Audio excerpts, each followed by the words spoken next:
Hello, everybody. Welcome back to Cinema Savvy. It is myself, George, joined once more by Neil for another episode of the Pixar Retrospective. And we're entering double figures as this is the 10th entry in the series.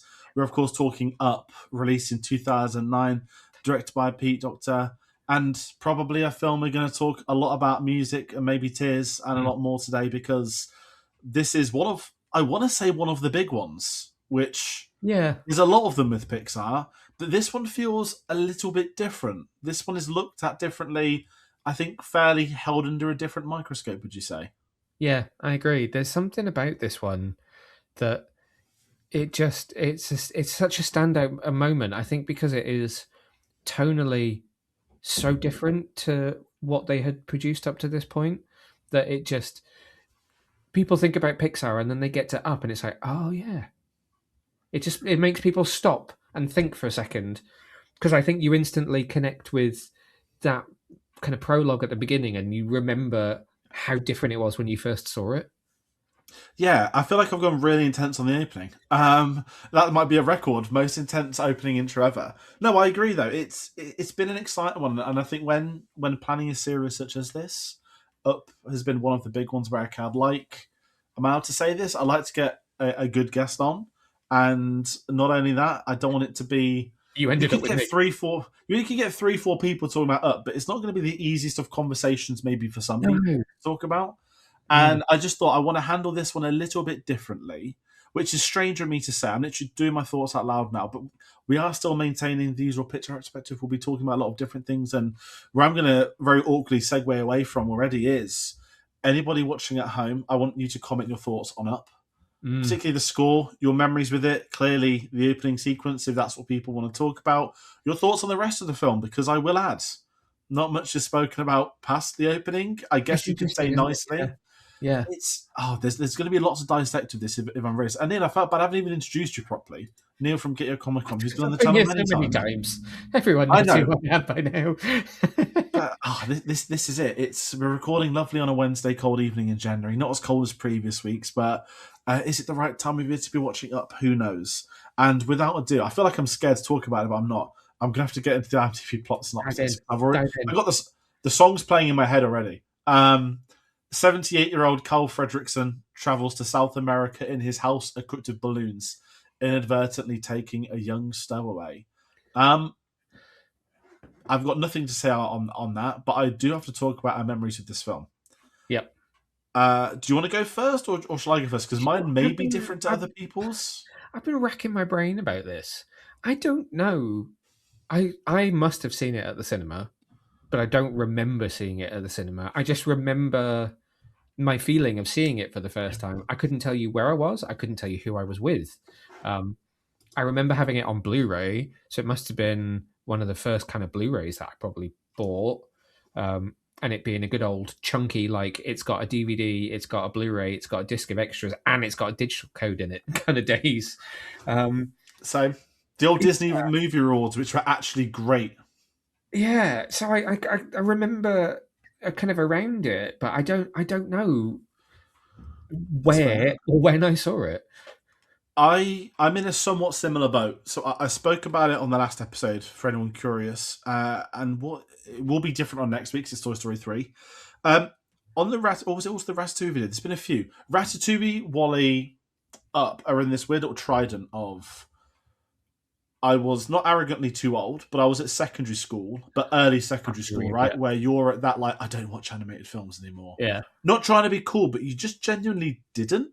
I don't know if you ever had that phase, but me, like that little bit at secondary school where you've like shirked sort of childhood things. I weirdly stepped away from Star Trek. I was like, I'm not watching sci-fi. It was like Star Wars. Because that was sort of the period where social coding was kind of at a peak. So everyone's like watching Friends and they're watching sitcoms. So it was like that, and then I bounced back hard. I'm so glad you just brought up sitcoms. I've actually just got the PTSD flashback to. Okay, this might sound really psychotic. So I was at school, secondary school, from 2007 to 2012. So if any of the younger kids won't get this, but you'll maybe Okay. appreciate this. Whoa, Hank, whoa. No, no, no, no, no, no. Because Go I've on. Just on say that my again. You recently. were at secondary school from when to when? 07 to 12. I graduated from my first degree in '06. It's fine. It's fine. That's so We know there's funny. an age gap, but you'll Oh, get this. yep. My age group, I always call my age group like the last of the playing outdoors, the last of the we didn't have phones. You The didn't tech grow up was completely on the developing. internet. We were literally like 2 or 3 years underneath. I would say like the equilibrium of the iPhone. No one had the Yeah, iPhone at the iPhone 1, but everyone had yeah, them by the time you're at college and uni, right? yeah. So we still had a lot of the, I guess you could say, analog equipment. Um, when up came, so secondary school, every morning before school, right? And this is probably like a sign of I probably should have been checked for something. I would specifically put 21 minutes aside to watch one episode of an American sitcom. And the reason I'm telling you it's 21 minutes is because American sitcoms have 2 adverts, and I Yeah, absolutely hate adverts. So I had to discover at the time where there wasn't ultra quick internet, I had yeah. to find good websites that showed good TV shows in seasonal orders without adverts. So you mentioned sitcoms. I've just got a flashback to How I Met Your Mother, Oh Two and a wow. Half Men.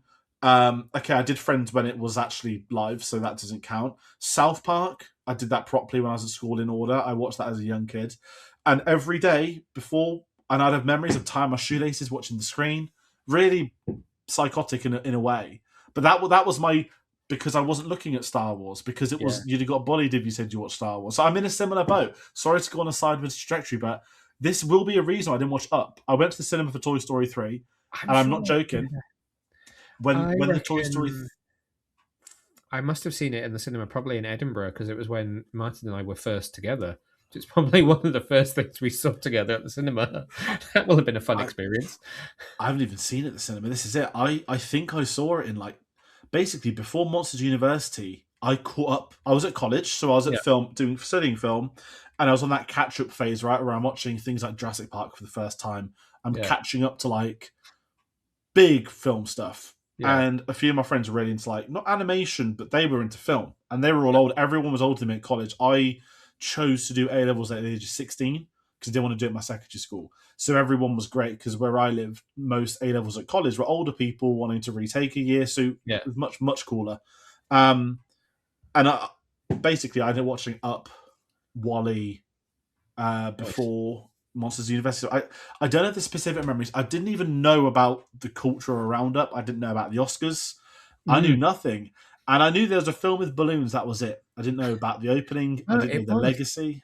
It was It was quite a. crazy. It caught on in quite a pop culture moment around it. It really, it really sparked. And I think this is probably what took Giacchino from kind Oh, of agreed. cool composer to like Yeah. A-lister. This was his Lion King.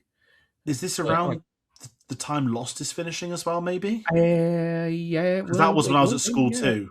Yeah. Because I had a friend that told me for years to watch Lost, and then he hated the finale, and I was like, that's why I don't watch shows until they finish. But that's a different conversation for a different day. But this is it. Culturally at the time, Up didn't do anything for me, as in I hadn't seen it.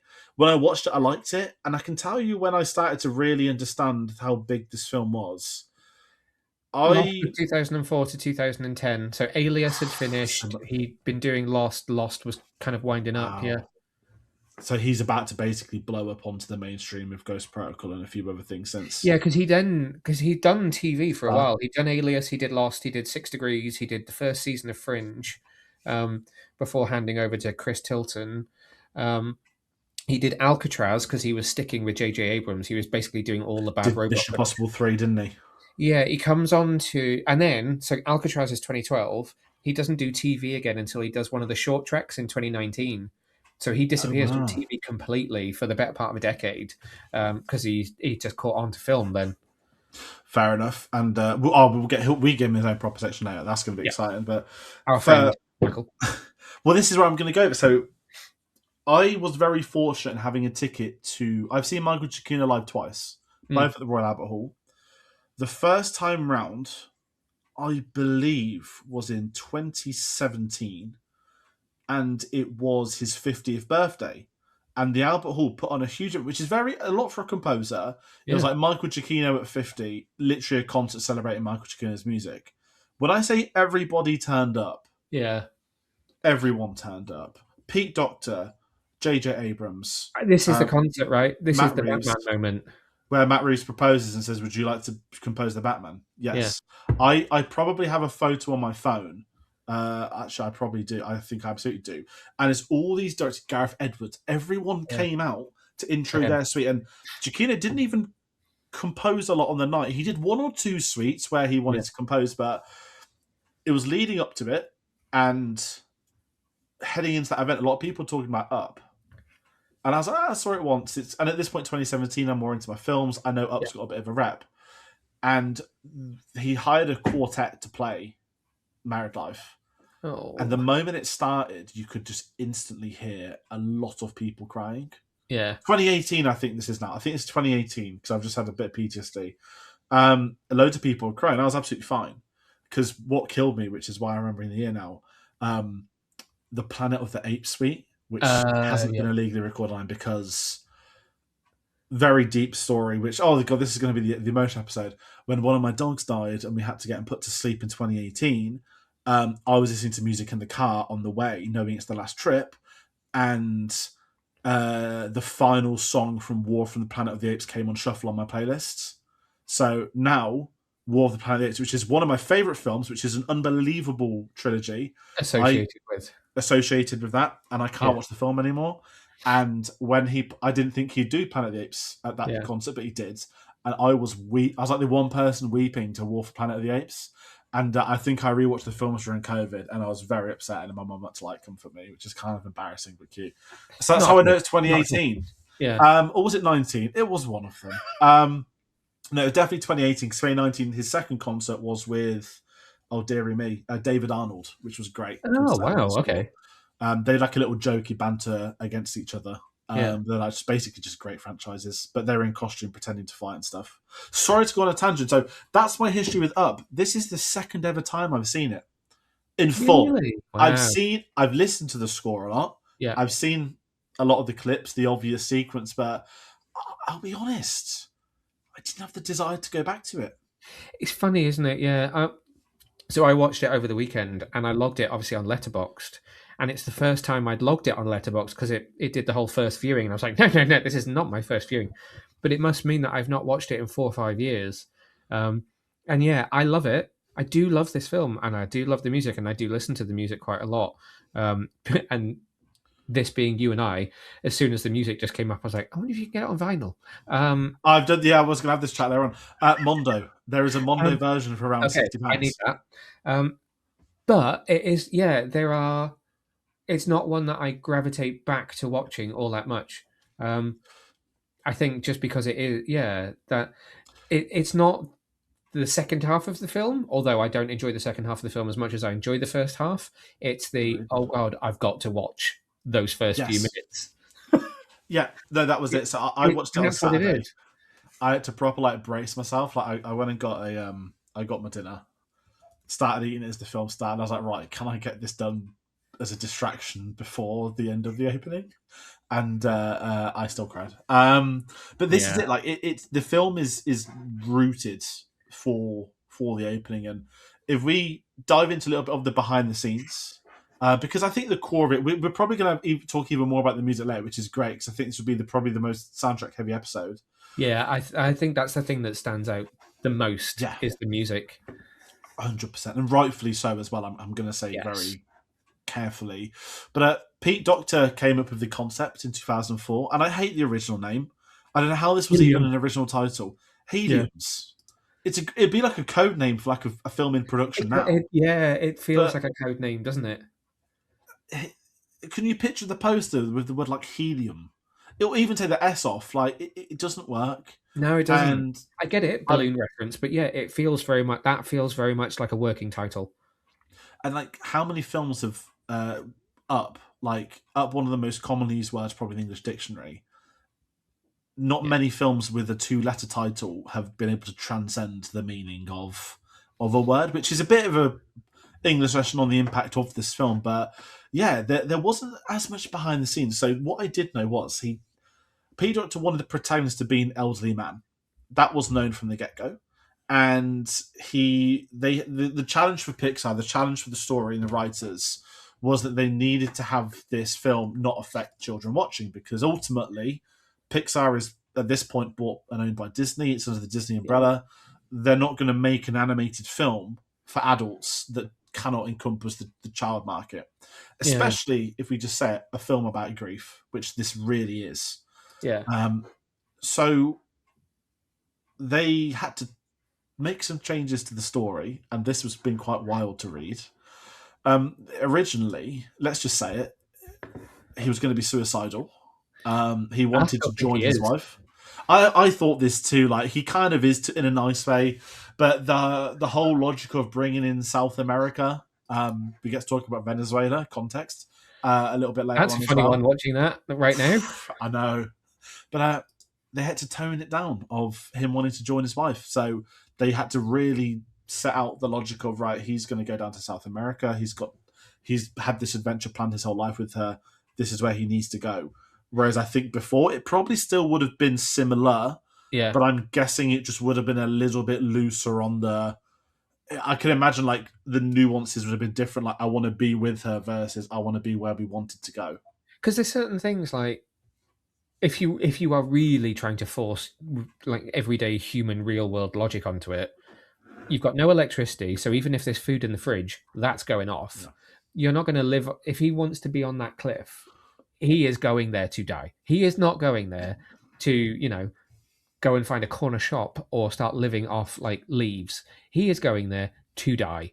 And then when the ship, there's a close up shot that I had not kind of factored in all of the background detail on before when I'd watched it, where not long after, I think it's right before you get the knock on the door and he realizes that he's not on his own. He sits in his armchair and he's just there, and it's kind of like a I'm on my way. Yeah. There are quite a few bottles of pills on the table next to him. Is there? Oh, I Yeah. didn't notice that. See, how did that clear the regulators? I was like, There's going to be oh, a new Disney Plus version that's going to have it all deleted. I just watched it. I was like, oh, I've never yeah. clocked that. Do you reckon they'd have just said, "Oh yeah, it's sleeping tablets because he's old or something"? Like, I, do you I, reckon that's I what they'd mean, have it's said? all got labels on it, so it could be that he's an old man. He's probably got some health conditions, and these were his medications. But But mm, it's tricky. I mean, it's so difficult to talk about this because we'll get to it in the story aspect. But yeah, it's a really difficult topic for them to. If I'm honest, it I was. want to call it a miracle that this film came out under Pixar, right? That in the same way, is it Pete Docter that's left to do this live action film? Oh, no, that's the Wally director. Um, there's a live action film coming out, I think, on Hulu, which is the worry, in a few weeks, and it's like from the genius at Pixar behind. The Oh, only thing out there at the moment is a poster. I can't remember the name of the film. yeah. It's Wally's. No, it's Wally's director, not Pixar's, because Ren mentioned it as well. There's very little known, but it's one of them ideas like when the Pixar guys have to go elsewhere, is that because Pixar wouldn't make it? That this Brad Bird film that's in production, this animated one that Pixar wouldn't do, and you're like, Pixar Oh, wouldn't in the do a blink Brad of an Bird eye. animated film. That's it. It's Premiering at Sundance in January and then released exclusively on Hulu in the US in February. Stars Kate McKinnon, Rashida Jones, and Daveed Diggs. Plot follows three narratives from the past, present, and future, exploring the circle of life. that sounds like Pixar said no, so let's do it a different way. The same with the new Brad Bird. There's a name of his film. It's like a weird noir. Apparently, he spent quite decades wanting to make. Hmm. But the fact Pixar won't touch it and he's had to go to Skydance under John Lasseter is very strange. I find Brad Bird's Ray Gun. that's the one. Almost nothing known except John Ratzenberg's in it, which is like you even got the Pixar, like Wow. the Pixar guy, Yeah. the Stan Lee from Pixar. Again, we'll wait till the film's made to see what happens. But Yeah. if it's good, I wouldn't be surprised if we eventually found out that Pixar turned it down. Not to turn a different conversation, but it is part of it. But You're right, though. This is, at this point in Pixar's career, this is a big swing, and it's a risk. It is a genuine risk. I agree. I think it's and so it much paid off easier to look at it massively. in 2026, right? That's where we. Oh Christ, we're in 2026, and obviously even me who didn't watch it for years, I'm this and Wally back to back. I've been struggling to remember the last time I felt like I'd seen very specifically Disney take a risk. And when I Yeah. say risk, I don't mean, oh, they tried an edgy storyline. I mean, No, like, that's what the was the thing. last Yeah. film that was a real, this could not make or break, but this really might. And I don't mean something like Tron Ares, which is just covered in history, franchise, drama. I mean, like, big swinging original. If this doesn't work, not we could be in trouble because they Mm. wouldn't be, but if this doesn't work, we may have an issue. Yeah. And Yeah. I haven't had that from them in that that's not just. And I'm not saying animation at all because you've got studios like Leica who feel like not necessarily the new Pixar, but Mhm. Leica feels like there is that. Am I allowed to say this? That creative freedom which maybe Pixar has missed in recent years, where That's what I was going to say because if the what sprang to mind for me straight away, the only thing in the last few years that feels like it's come close, maybe a couple.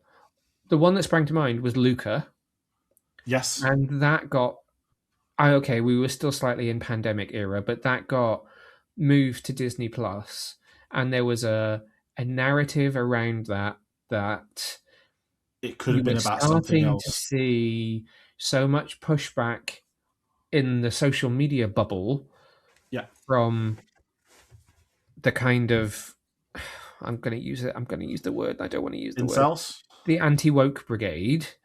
Yeah, That because Luca was dealing with a character that was not heterosexual, even though it wasn't outright and it wasn't a major plot point in the film itself, that there was immediately a kind of, oh, this is Pixar going woke. And Disney is a traditionally conservative company, and they moved that film to a streaming platform. But yes, there is also a pandemic happening at the same time. So there's reasons you can rationalize it. As I was thinking of that, I then thought of Elio, which also found itself very much buried.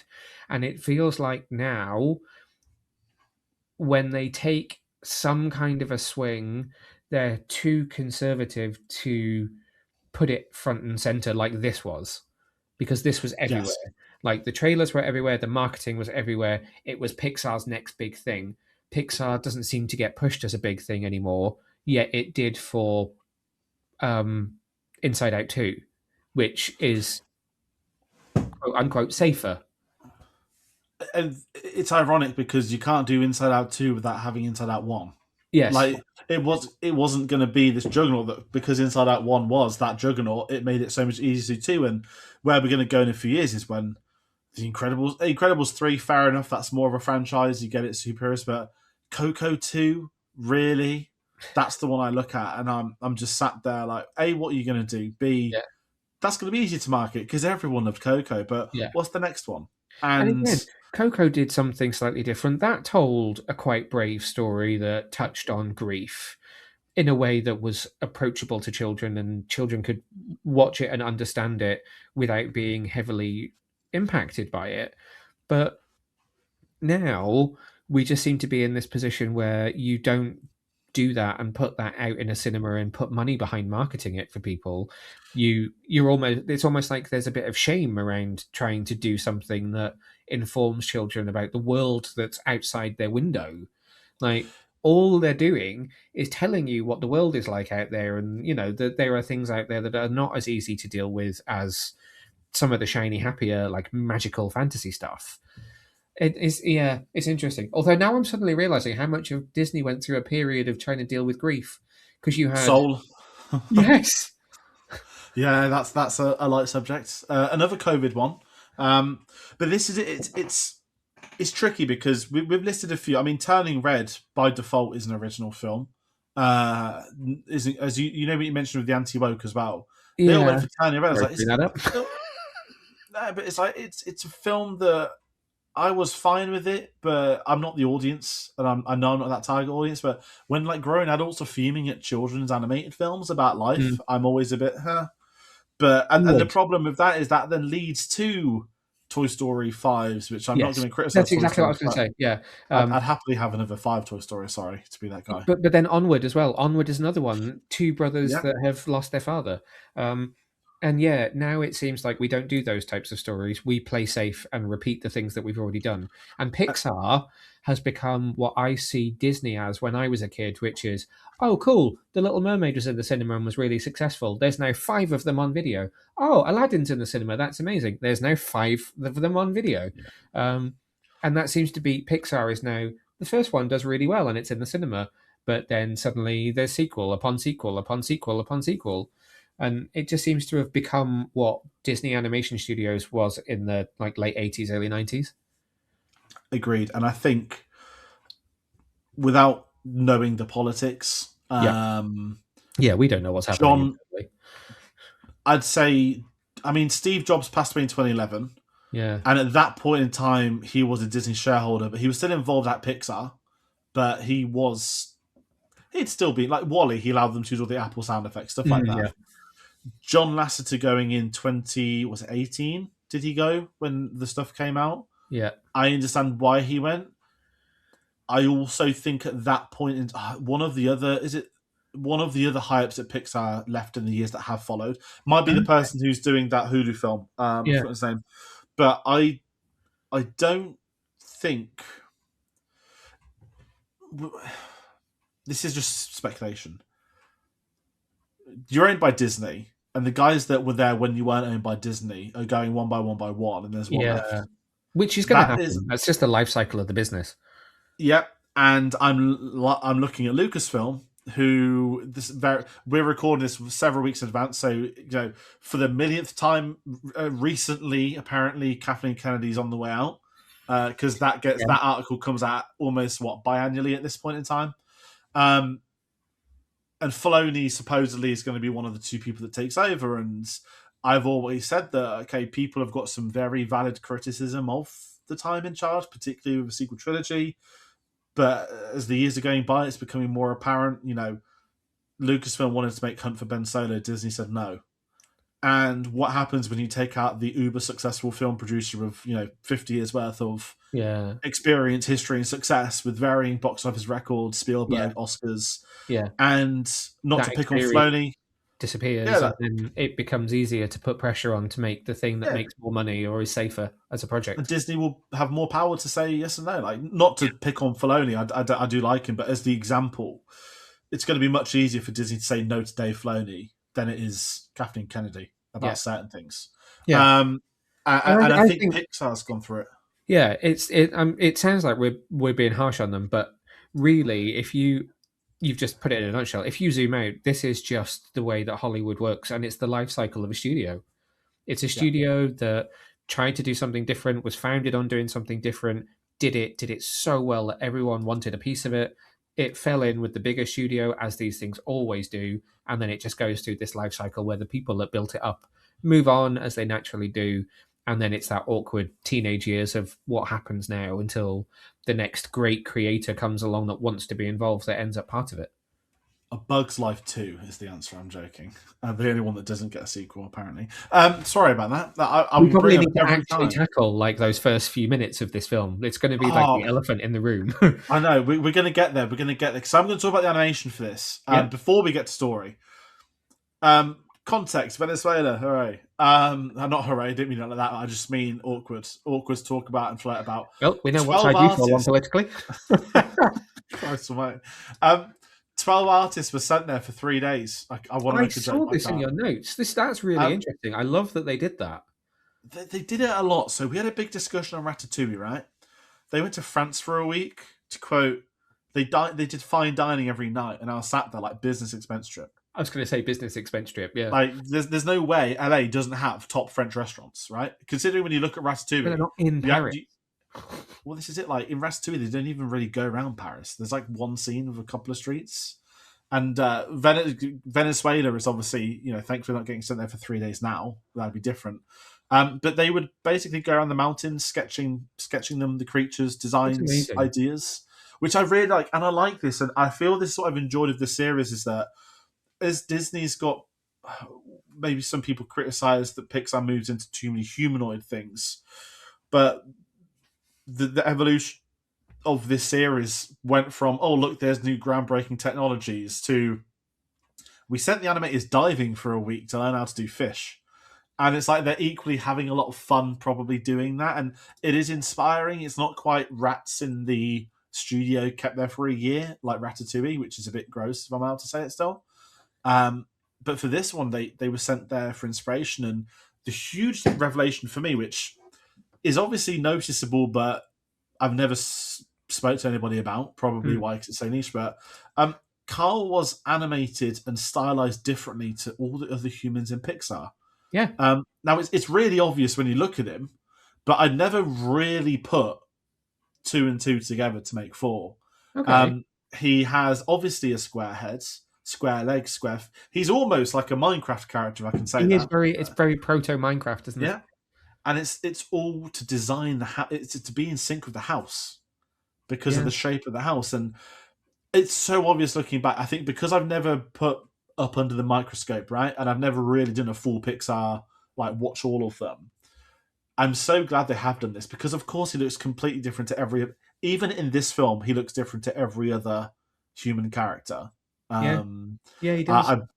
especially, I want to say this because it's you, and it won't be horrible, but when you have young Carl, he looks a bit like Aaron.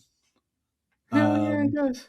and I didn't want to text it in a group chat because that's not really unfair, but I know I could tell it to you, but now I've just said it live on air. But I like that the approach to this film isn't just the story. It's, for this to work, he has to be different to everyone we've done before. And Yeah, he has to be am kind. I Yeah, you don't isolate him without having him have this world of his own that's very well realized. and am I right in saying they've not done this to humans since? I don't think I so. think No. this is almost the one-off, the exception, which Yeah.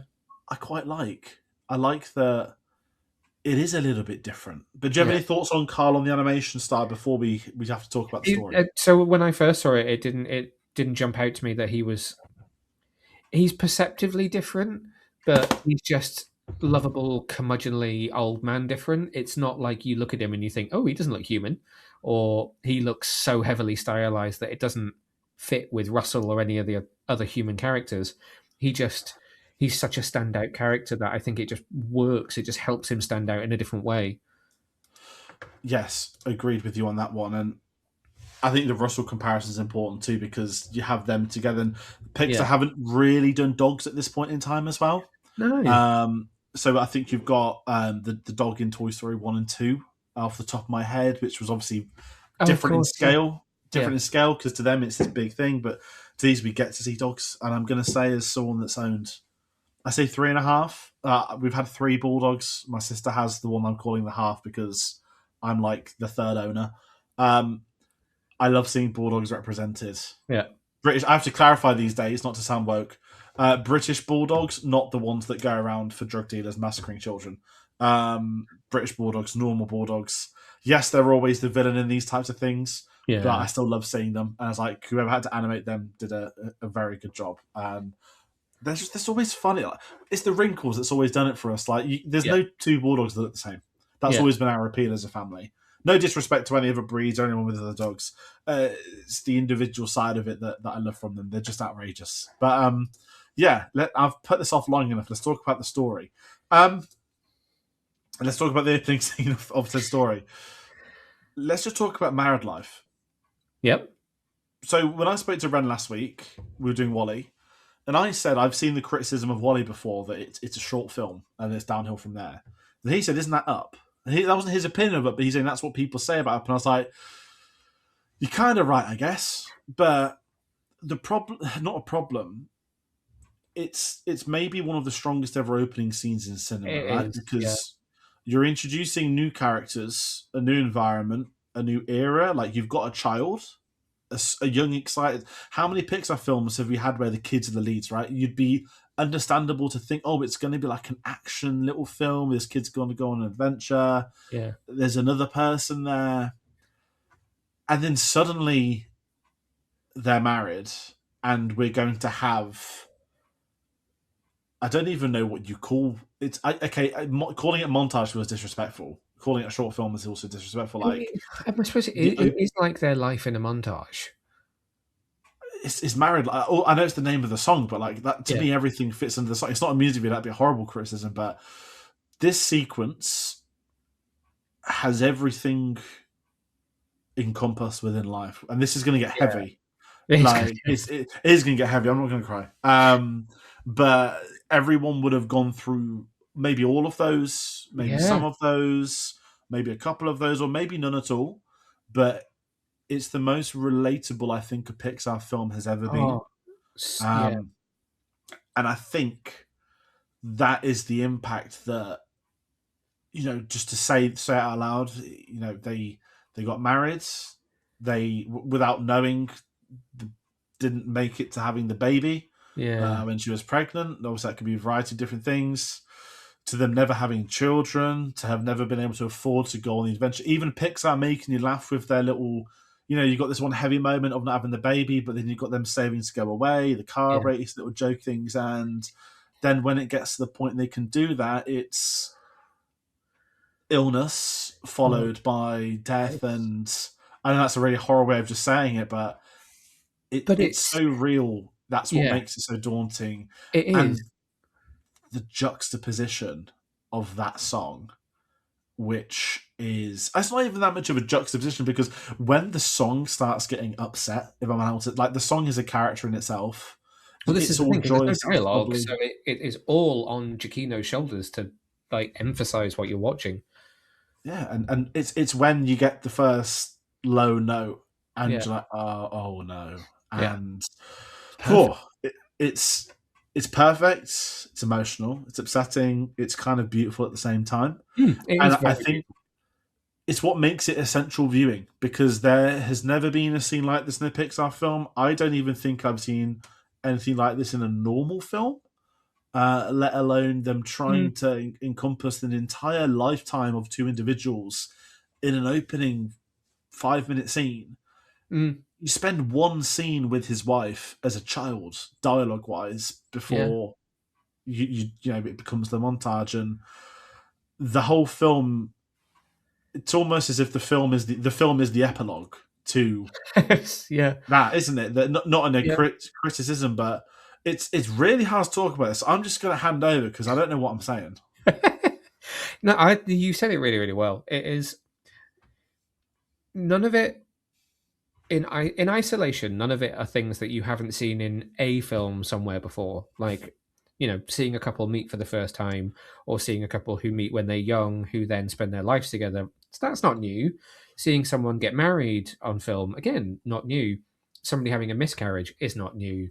And then having that kind of experience of losing someone at the end of life, when you were older, is not new either. None of it is new concept whatsoever. But seeing it in the way that it's packaged together, seeing it in a Pixar film, seeing it in an animated film, you're just like, you're the first time you watch it, I think you're completely dumbstruck by it because you're like, wow, what am I watching? And it is it's a roller coaster because you don't expect it the first time you watch it. You think, oh, they're gonna, we're gonna see them. I guess you don't think about it because okay, she's not in the poster, but when you watch it for the first time, it's like, oh, great, they've met, they have this cute interaction as kids, they've got married, they're growing old together, and you're like, this is really sweet.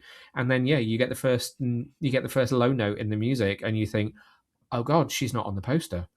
And then it slowly starts to dawn on you that what's going to happen next is going to mean that she's not there anymore, which is why he's going on this adventure with Russell and not with his wife. Um, but I think the visual is the way they handle her dying is incredible Yeah, because all you actually see is her fall kind of in silhouette going up the hill where they've always yeah. gone and had their picnics. And then, yes, she's in a hospital bed, but she's in a hospital bed and she's alive, and they're still, the bond between them is still there, and they still love each other so much, and it's still so clear. And then it's just him sitting in the hospital, like chaplain room, I think. Or it could actually be after her funeral. I took it as he was in the hospital, but gone to like the hospital chaplain area, and he's there with balloons, and he's by himself, and without anybody needing to tell you or visualizing it, that she is no longer there anymore, and it's like, wow, my god. Um, It's the empty room. I Yeah, think that makes it like he's got the balloons yeah, and he's alone, and then you're going back to the house with the yes. chair being And he empty, goes and back. Yeah, that's it, isn't it? You see him go back to the house by himself, and he's going up the stairs. it's it's difficult to talk about. I think because so many people know this scene, it has almost eclipsed the film in a complimentary manner. Yeah, That yeah, if you were to ever, not that we're going to plan on doing it, but if there was ever a what's the best scene in Pixar, it's yeah, this. yeah. I don't think anything can come close to this, and it is because it is so real, as we've said. And That was I would, the only other thing I wanted to say about it was so it may be different for you if you've only watched it a couple of times, but think about how old you were when you first watched it to how old you are now, and how differently do you interpret it based on the life experience you've had in between. Because for me, and I don't, yeah, don't, because I will. 2009 for me, I was newly in a relationship that I'm still in now, where yeah, back then I was doing a master's, he was doing his degree. We're now married and own property. Um, Heavy burden. 2009, I haven't really experienced any loss. yeah, Most of my grandparents had passed away before I was born. One of my grandmothers passed away when I was 17, 18. So that was about the only experience I had of loss within the family. Flash forward to me watching it in 2026, both parents, a sibling. I've experienced so much loss in that time that I experienced that whole sequence so differently now because I understand what he must feel like in that moment, rather than it being like a, gosh, that's terrible. I feel so bad. They've had such a wonderful life. Now I'm like, my God, I feel it now. Like I really feel it. So my experience of that sequence has changed a lot with life as well. And I think that's an interesting thing about how real this whole sequence is before you get into all of the randomness of floating a house and living on top of yeah. a cliff.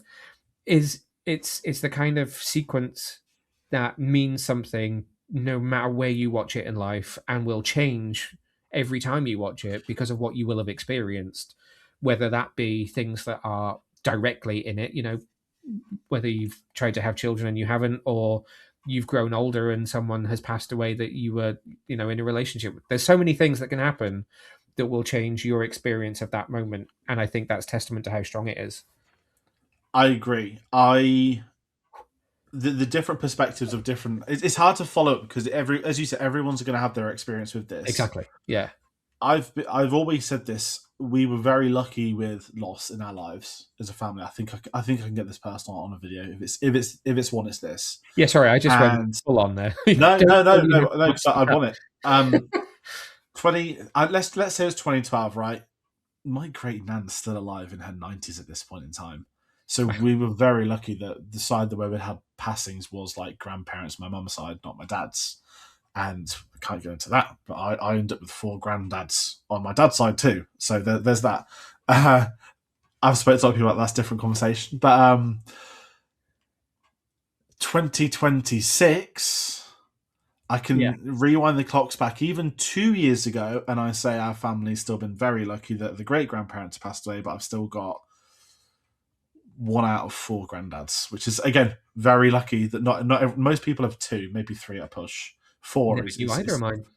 yeah, and I wasn't there. The film was put on at my sister's house. My sisters and parents there, as was my brother-in-law, and the brother was very upset watching this opening scene, which is totally understandable.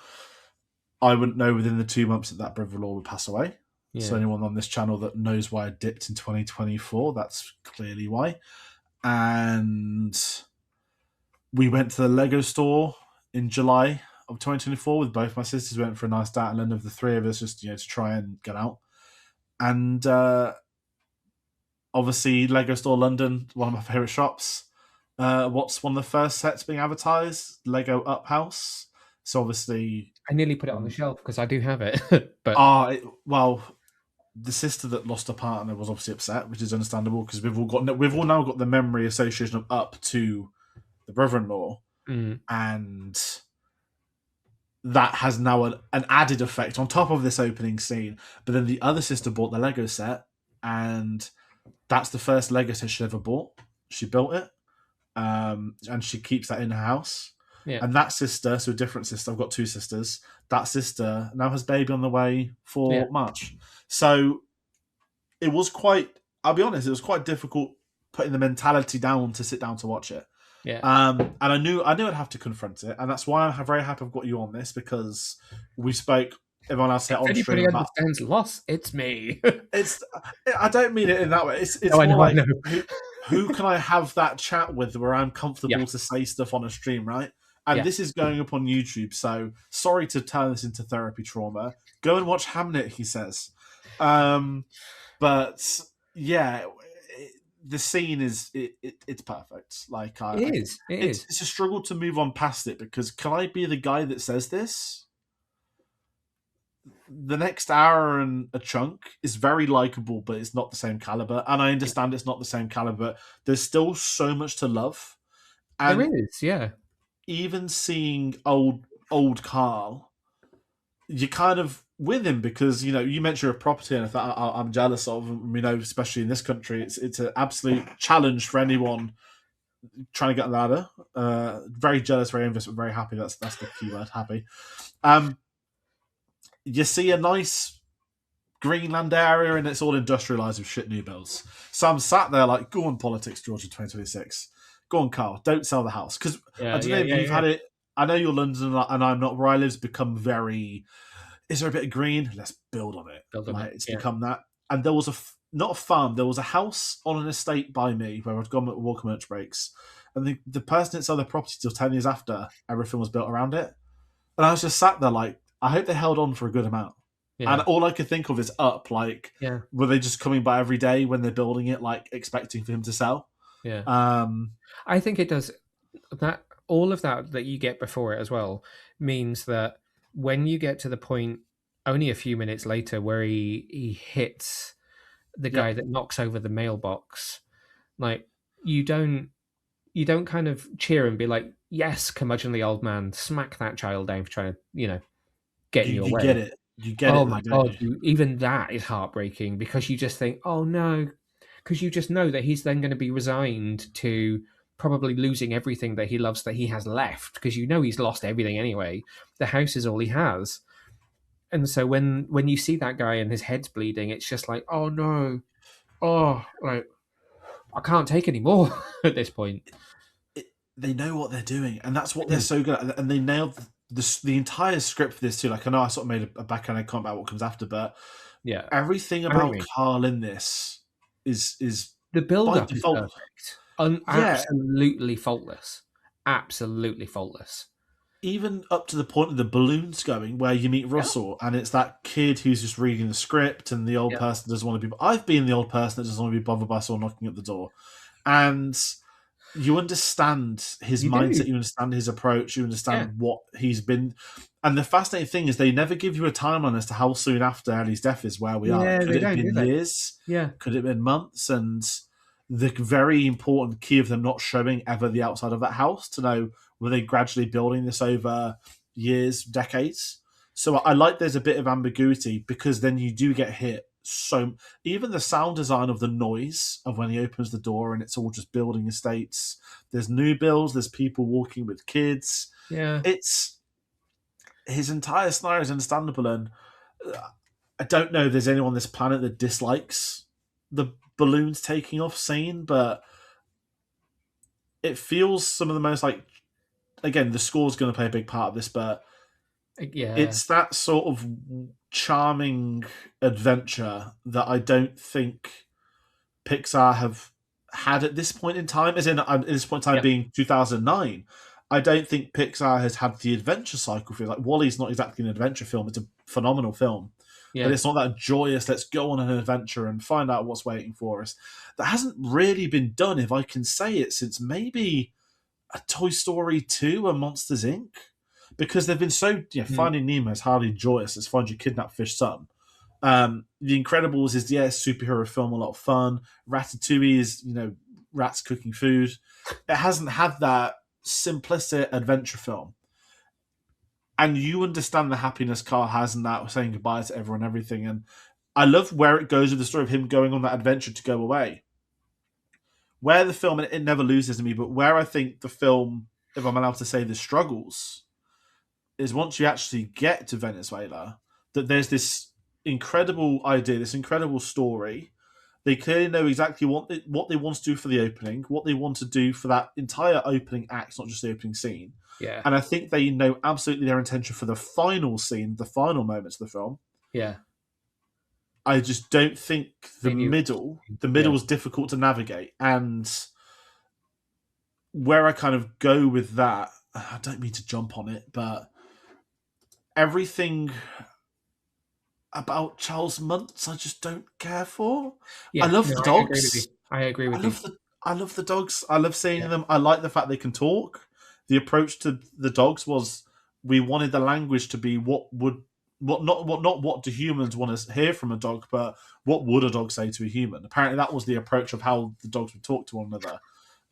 Which kind of sounds like the same thing still, but there Yeah. I must know have what you been mean. some real Yeah. improv doing that. Um, I think it falls into an understandable trap that they feel like there has to be an antagonist, there has to be a villain, Yeah. and there has to It be is that. something else where Yeah. I get you kind of Carl like wandering Venezuela by himself for a couple of days with this child, but Yeah. Because could they done something a bit more interesting? Like if they, I don't know how to phrase this properly. If they held on a little bit more to this idea that he was going to go there because he felt like he was going to go there to die. Say that had been what he was really going to do. When he realized, what you kind of get is the knock on the door. He realizes that Russell's there, which is kind of a crap. I was going to this place to die. I can't doom this kid to die at the same time. And then maybe it's less of a film that's family friendly and more something that you pitch at an older audience. But rather than do the Charles Muntz stuff, is you have this not outright suicidal, but we as adults watching it know that that's really what's going on in his mindset.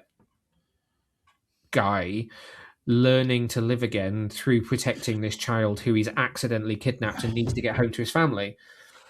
And through doing that, he learns how to live again, and he learns how to. I don't want to say love because that's the wrong thing. Because it's not like has he the finds child that he always wanted, kind of in that way. it gives him the hope back, and that brings you to the exact same point where the film still ends, where he gets to Yep. be there for Russell. I just think they weren't quite brave enough to have pushed Carl a little bit further and then show him coming back from the edge, as it were, because they literally put him on the edge. He is Yeah. on the edge, like physically. Where that is where he was going. He was taking himself to the edge of a cliff. He was on, and he was on the verge of committing suicide, and he comes back from the verge. You had it there. The visual is there. They just weren't quite brave enough to follow through on it. And I agree with you. What they came up with makes it a perfectly normal kids film, a perfectly Yeah. normal Disney film. And I think this might sound really horrible. It's not my intention to be negative. If you take out the open, I know you can't take out the opening, so important. But you take out that first 15 minutes. It's not anywhere near as strong of a film. It's like the last 5 or 6, like an onward, right? In a nice way. It's nothing wrong with it, but it's not doing anything that we want it to do, and which is why it's so great, because it does do stuff we want. And especially in 2009, this is the 10th film from the studio as well. This isn't 30 like they've got at the moment. And yeah, I mean, if we talk some of the characters, like we spoke a lot about Carl, it's voiced by the legendary Ed Asner. It's so hard not to see Harrison Ford in this performance. I'm so sorry. Yeah. If this was ever done today, like don't mean live action remake, but maybe that too. Please don't. Please don't. If they were ever doing this role, it would have to be Harrison Ford. And this is the conversation, right? They've cast the best actor for the role. They probably won't be able to afford Harrison Ford 2009. 2025, Harrison Ford would absolutely do this. And an animated role in this moment, in that character. Again, it sounds so random. I'm picking on Harrison Ford. I'm not. But I just cannot unsee Harrison Ford. And then yesterday, when I was making the schedule, I came across a photo from, I don't know why this was at Venice Film Festival. It opened, George Lucas. Yeah. Well, I just thought it was already out in cinemas by then. But it must have been the old America. You guys get it in June. Everyone else gets it in winter. The old school Pixar release. And there's a photo of George Lucas just staring at a Carl from Up. And I was like, it's George Lucas and Harrison Ford. Like, I can't shake the image, and I think because of those ridiculous AI fake reports, it always says Yeah. Harrison Ford is up, which don't ever do it live action, but he would Yeah. be. Like, there's no one that could do it. Like, you couldn't take a Tom Hanks, a Jack Nicholson. It'd have to be Harrison Ford. But I love the character. I love Yeah. the voice. I love his story, and this is his film. And I will give Pixar props as well to make your protagonist a 78-year-old old man.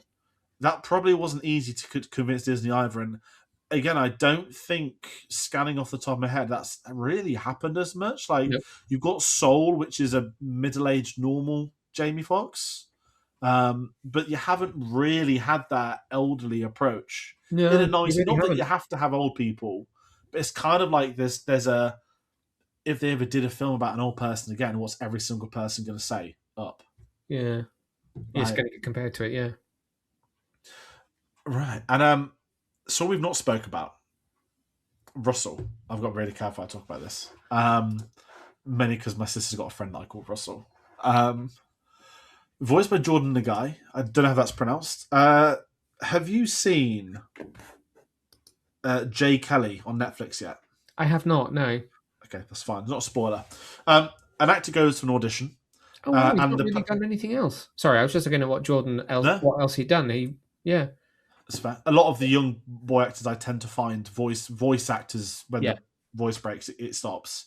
Um, so in this film, Jay Kelly, this is a really random side piece, and I'm also conscious of the time, but I've got to say it. The whole logic of the film is George Clooney got given a chance because he would just took his mate to an audition on the day. They hired George Clooney instead because he did a good read. right, Jordan, the guy, went to the. He didn't go to audition. His 10-year-old brother did, right. and then they eventually auditioned. They saw him in the room and were like, "Right, we want him to audition. Let's cast him." Job done. Massive search for a young actor to play him. I don't have much to say on the character. It's a very formulaic child. I love the pairing. I think he's very cute. Yeah, Implication of divorced parents, the mother alone at the end. yeah, Tell you what, when you get to the end of the film and he's giving him the badge, that's where the tears come back again. yeah, I think just the image. It's not just who could you put with an old person to make them pissed off. It's you get like a young, there's a difference between a 12-year-old and 8-year-old. You yeah. get the 8-year-olds, you get him in your scouts or whatever it's called in America costume, where he's going to be at his most demanding wilderness explorer. Wilderness. Yeah, reading the script for everybody. It's the perfect aged character to put with the old Yeah, it person that is. wants nothing to be with him. Love it. Yeah, completely agree. This is going to sound terrible to everyone else that's in it. It almost doesn't matter who they are. Like Christopher Yes. Plummer is great, but it kind of doesn't matter because you're not paying. They're all so secondary to Carl.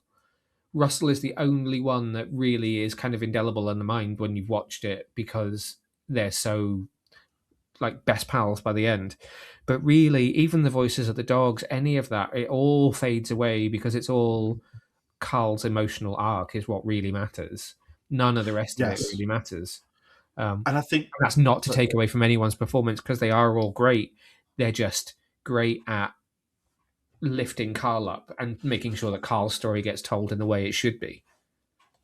agreed. And I think that's why I find it really not disappointing on Christopher Plummer because it's not his performance, but it's like you look at the last few Pixars, you've got Peter O'Toole rocked up in Ratatouille. And Mm. like, oh wow. And you've got oh god, I forgot his name, who's Doc Hudson in Cars. And you're Oh yeah, going through like legendary screen actors of the golden yeah. era of Hollywood. If I'm allowed to say this, this is a They're all lot of their looking at like, the Pixar at this point. yeah, like it's like the end of their careers. They've been huge stars in the 50s and the 60s. These gigantic coups for this still new studio, and Yeah. they're getting this chance. And I think it's disappointing for Christopher Plummer that this is what the one he ends up being, Charles Muntz, who Mm. he's just not very memorable. No. It's very, very. Not that I want to open the can of worms like Cars of like what's the law, but this geezer survived there for decades. Cool, he could like create these dog tags, but when he went up, computers weren't a thing. Different conversation, can of worms, as I said. But it's a Well, really that's part of the funny conversation about this film because you think about like some of the creatures, and you think about the fact that the dogs are talking and the fact that he has survived there on this blimp and he has this technology, and you're like, well, this bit of the film is so far fetched, and it's like, but I did just believe that a house can get lifted up with helium balloons and float all the way from whatever city it is to Venezuela, but somehow contextually that still works. And it's just the rest of it that then becomes Yeah, fantastical. And it's very strange in how much you're swept up in it. Because really, when you agreed. think about it, that's not going to happen. If I stick a load of balloons on the roof of this flat is not taking off. I think I read they had to animate 10,000 balloons, and originally there was going to be more. I mean, it looks And then beautiful. you think about how long did he take to blow up those bloody balloons in the first place? That's a Yeah, this like lot of helium. that was a one big job overnight as well. Yeah. To do that in the space he did it, and this is like I love the fantasy side of it, but I think can I be? Oh god, it will make me sound like a bloody Trump supporter. So it's like, did you need to say Venezuela? Like, did it need to be South America? Because if it was this mystical fantasy, not Fantasyland, that's South Park, but Yeah. if it I, wasn't a place we know, that a real geographical location, I think you could have had a little bit more fun. But when you sat there like, so Charles Muntz went to Venezuela, and I was like, that's not far. it's Like if you funny that really you think mention that about it, because with it having been a few years since I'd watched it, I actually, in my mind, thought it was a fictitious place with fictitious same, creatures. yeah. So when they said Venezuela, I went, oh God. Oh, awkward. But I had totally not, I had never banked that piece of information that it was a real location that they went to. And I agree with you. I think there is almost something wonderful about, imagine if it, imagine if as, you know, wannabe parents, when they were married and she was pregnant, they dreamed of taking their child to this. Maybe they bought like a book for the kid, like before the child is born. They never got to read the book to the child because she had this miscarriage. It was about this fantastical jungle land with these magical creatures. And they'd always said to each other, when we have kids, we're going to take our kids to this jungle. And then they didn't get to have kids, but they always dreamed of going there together and completing that journey anyway. And then he goes, and it turns out it's real. This is it. Boom. Give me the Oscar. It's just tricky, and it feels like I'm so specific on picking it, but I'm not because these are my concerns with it. And Mm. off the record, I'm doing a ranking after every video, ready for the end of the Yeah. series, which will be a big video of a lot of different people. But I'm enjoying having deleted what I had before to do it weekly. And I just keep umming and up because I'm like, oh, you got the start. The start's like there, and then the rest is there, and then Yeah. it's like, but then I'm looking, is this better than that? That's not better than that. I prefer this, and it's all over the place. And this one, it feels like I'm being negative. It's still good. It's Yeah, just it is. how It's a strong. wonderful, wonderful film, and it's one of my favorite Pixar's, which is why I said to you I would love to do Up. It's just that it's wonderful for very specific reasons, and then there are other bits that just don't live up to it. But as a whole product, particularly with the score factored in, it's just such a wonderful, wonderful film. Yeah, this is And I it. am looking And at eBay seeing that the cheapest version of that Mondo vinyl is that's 65 quid, and 60 I'm quid. like, it's worth it. It's worth it. There's two. So I don't like Yeah, there's records, a but I've plain got a blue few of one, them. and then there's one that's got like The flecks of color. house. Yeah. The house one, I want that. I mean, we've spoken a lot about Michael Giacchino, but let's go into the section properly now. Mm. This was always going to be the Michael Giacchino episode, the closest thing to it. Yeah, exactly. And given how much work he's done on Pixar, it's quite remarkable that I'm not saying he's bettered this because I don't mean that in a criticism way. The iconography of this score alone, this is someone who has composed Batman, Mission Impossible, Spider-Man, Danny Elfman, Hans Zimmer, and yeah, of course they've Yeah. sorry, a web point. Jurassic Park, Yep. Star Wars, Lost, Star Trek, you Yep. name it. Giacchino is, I've always said, the next John Williams. No problem with Yeah, that. That's absolutely. the compliment of compliments. And what he seems to have is an enjoyment of scoring music that, whilst he is a traditional approach, he is very much, all of his names and his tracks are puns, for example. He's very playful. Yeah. And he's very aware of what has come before. With The Incredibles, we spoke about the John Barry scores of the 60s for Bond, because that was the original composer. And then Giacchino is very 60s Bond as well, how he approaches it. This film feels like his. Oh, I almost said that despicable M word. No, not this. The magnum opus. This, I think, is his most definitive film score of his career. Mm, And maybe I say that because I do think this is the best work of his career.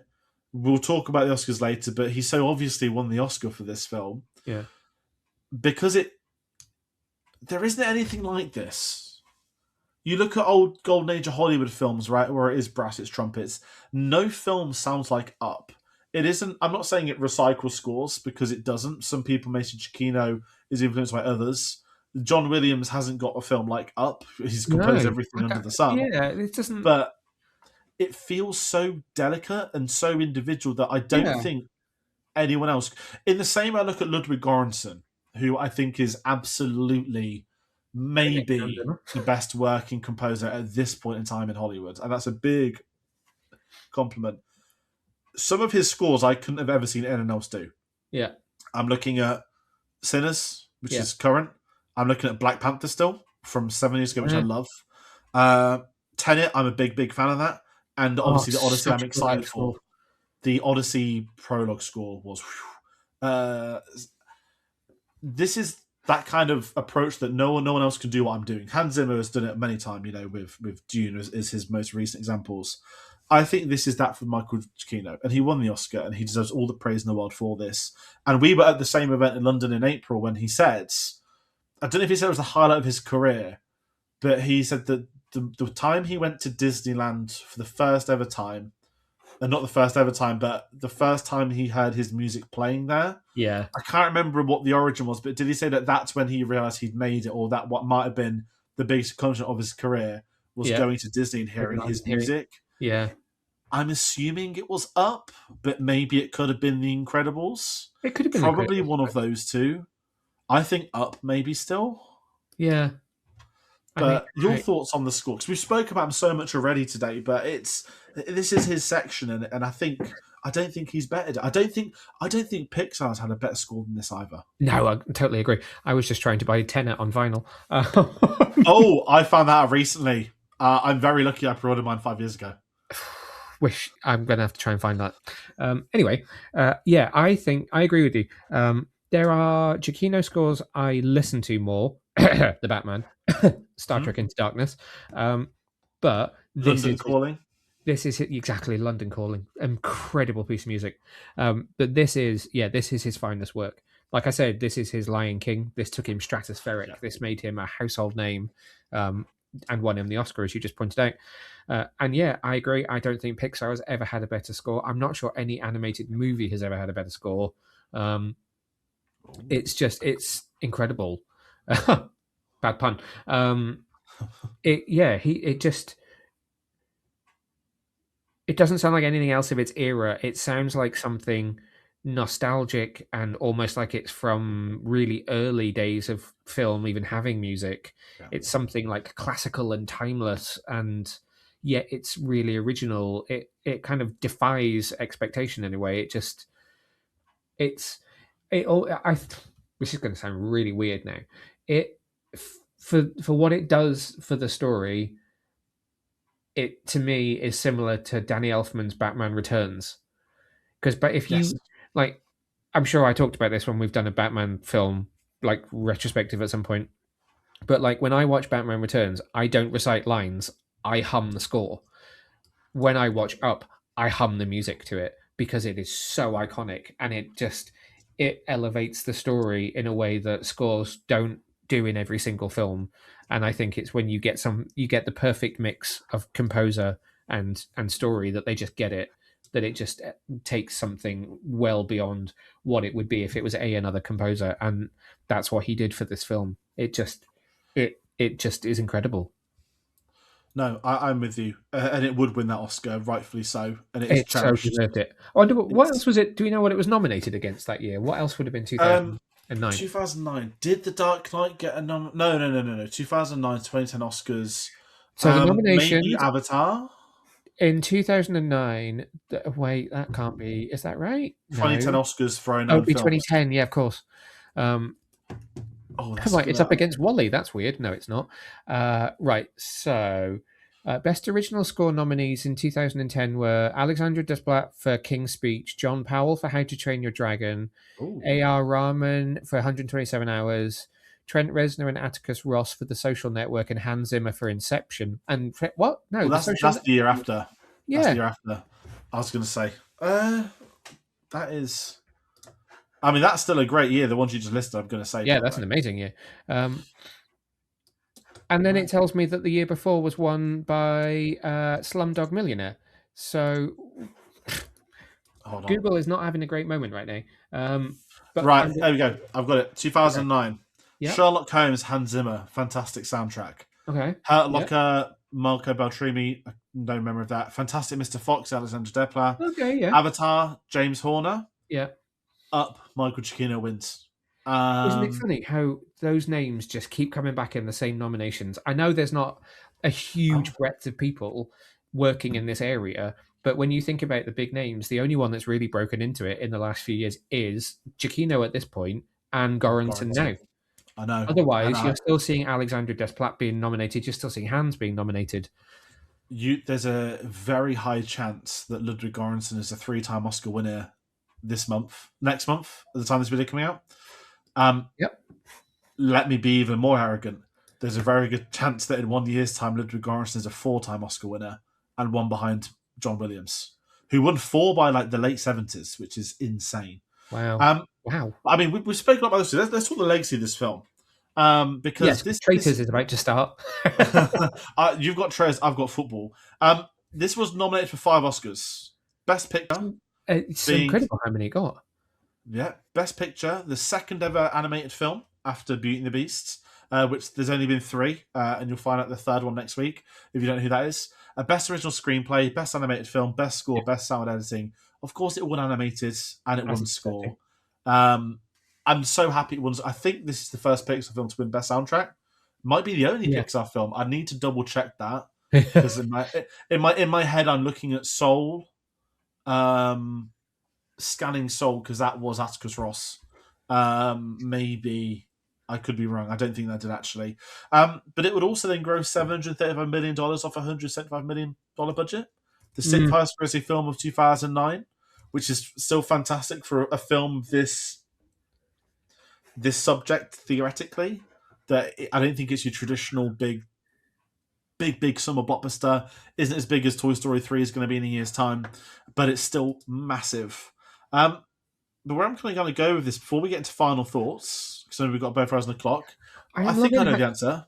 I was just going to say, I am loving how much Google's AI overview is random to me tonight. So I just Googled how many times has Pixar won the Academy Award for Composer. And it says Pixar's composers have won the Academy Award for Best Original Score twice. So then it says the wins, Michael Giacchino won for Up in 2009. Michael Giacchino won for Coco in 2017. And Michael Giacchino won for Inside Out in 2015. But that's not twice. I think he's only. That's he's also 3 won it times. once. I think he's won it once. I'm Yeah. 99.9% sure. That's just AI for you. I'm the old school Wikipedia fiend on Oscars. There's a Yeah. lovely little section. Sorry. Favorite yeah, scene? No. Favorite scene. I don't think I can talk about mine any more than I have. The opening scene, It is the final opening. scene. It has to be. Yeah. I think there is a wonderful synergy between the sadness of the opening scene and the hope and kind of positivity of the final scene, which, it brings you in on a very low note, a very somber note, and it takes you out in a very positive note, which I think is a wonderful kind of journey to round out the film. So yeah, opening and ending has to be. Lovely. And for heading to final thoughts, this is tricky to summarise. I don't really do notes for this. I just have the note on the schedule, final thoughts. I think with Up, because I'm glad doing this video with you, not to disrespect anyone that's been on before. I'm sure many people could have had a great chat. I knew this one would be a little bit more different, and I needed 2 people, not 3, just timing wise, to make sure we don't have 3 people crying, just 2 of us. It is one of Pixar's best films. Yeah. But I say that with a voice that's cracking ever so slightly because whilst it has maybe the richest themes that Pixar's had to offer, maybe it's had the most real, authentic storyline that people have gone through in their day to day. I can't fairly do this review and these final thoughts without saying I do have a couple of issues. Primarily, as we've said, that basically it's not really a middle third; it's more of like a middle like 40%, and not everything lands, but when it does, few things have had that emotional response, not just from Pixar, from film, from cinema. And I would love the opportunity to see this in cinema one day because I haven't.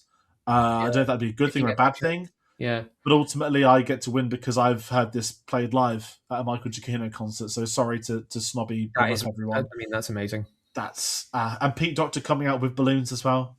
But it's a wonderful film. It's a timeless film that people will watch. As you said earlier, and I don't think I could have ever put it any better. You can rewatch this at different points in your lives, and you'll have a different response.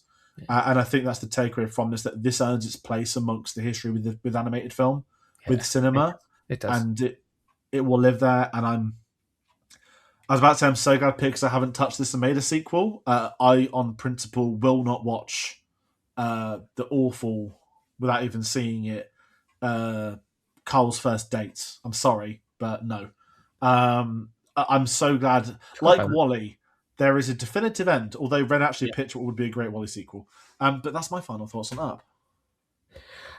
Yeah, you've said that really, really well. It's just one of the greatest animated movies of all time. It just is wonderful at doing what it does. Everything about it, for all the reasons that we've just talked about, and it surpasses its weak spots by being so amazing when it really lands.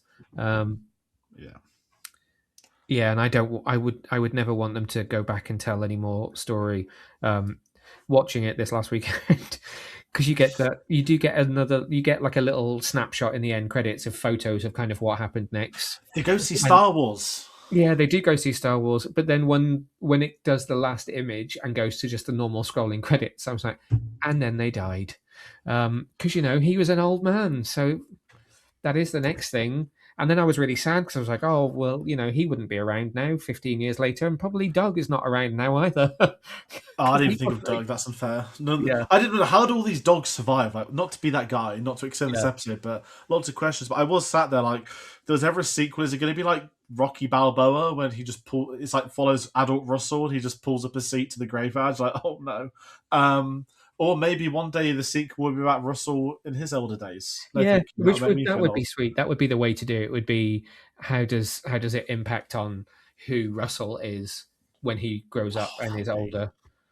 That's because we're pitching too many good ideas for films we don't want to be made. I know we're on Pixar hire us. But everybody watching at home, we are rounding out, and you may be wondering what is to come. I kept telling you what's to come. If you're looking at the screen now, you'll see next week, Toy Story 3. One of the greatest films ever made. I say I have to talk about that a lot during Up. And then now making the board. Yes, I agree. Hopefully until June. We got Monster Junior making the board. We got Brave coming up. We got Cars 2. Toy Story 3 is where it's at. And Toy Story 3 will also be the same date as Pixar's 40th anniversary as a company. Oh, wow. Same day. Unintentional, because we have started the series of the 30th anniversary of Toy Story, but a lovely little coincidence, and maybe we'll talk a little bit about that on that episode. Neil, people can find you at Get Your Comic On. I think I both unhorribly will say, please follow him on there, but we are both desperate to get to the TV screens, so I'm not being disrespectful in speeding up, but I am saying...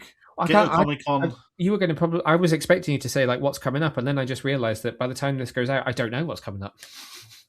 It will be start of February this one goes up. Absolutely. Okay. I am saying that traitors will be on. We'll be messaging each other during the show. I've made you late for tonight, so I can only apologise. I'm missing... The day this episode goes up, at this point in time, I will be at the Emirates watching the second leg of the Arsenal game, which is currently on tally, which I'm missing.